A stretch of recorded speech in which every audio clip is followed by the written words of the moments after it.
রাজধানীর foreign service academy থেকে শুরু হয়েছে ঐকমত্য কমিশনের বৈঠক। সরাসরি যাব সেখানে।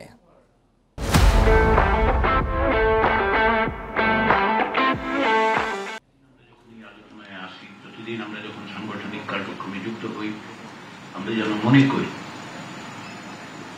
যে কত নিপীড়ন, কত কর্মীর প্রাণ, আপনাদের কত নির্যাতনের মধ্য দিয়ে আমরা এদিকে এসেছি। আমাদের এইখানে সকলে মিলে আবারও এমন একটা জায়গা দাঁড়াতে হবে যেখানে দলের বাইরে গিয়ে, ব্যক্তির বাইরে গিয়ে, আমাদের আকাঙ্ক্ষার বাইরে গিয়ে জনগণের আকাঙ্ক্ষার একটা বড় রকমের প্রতিফলন যেন আমরা করতে পারি। না হলে জুলাই মাস আসছে, আমাদের এই জুলাই 1 বছর আগের জুলাই নয়, আমাদের উপর একটা দায়িত্ব অর্পিত হয়েছে, একটা অভূতপূর্ব সুযোগ তৈরি হয়েছে। এটা আমাদের দায়, এটা আমাদের দায়িত্ব। আমরা সকলে মিলে সেই জায়গায় যেন যেতে পারি, সেই চেষ্টাটা আমাদের অব্যাহত রাখতে হবে।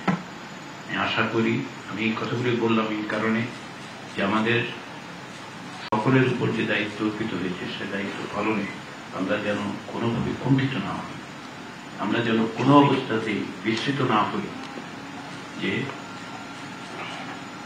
এই দায় এবং দায়িত্ব কারা আমাদেরকে দিয়েছে। তাদের প্রতি আমাদের যে শ্রদ্ধা, সেটা প্রকাশ করার এটাই একমাত্র উপায়। আবারও আমি ঐকমত্য কমিশন পক্ষ থেকে জাতীয় নেতৃবৃন্দকে আন্তরিক ধন্যবাদ জানাই। আপনাদের নিষ্ঠার সাথে, আপনারা আন্তরিকতার সাথে আপনারা যেভাবে একসাথে আমরা সকলে মিলে কাজ করছি, সেটা অংশ নিচ্ছি, সেটা জানিয়ে, সেই ধন্যবাদটা জানিয়ে আজকে আমি ফরেন সার্ভিস একাডেমিতে চলছে ঐকমত্য কমিশনের সংলাপ দেখছিলেন অংশ বিশেষ।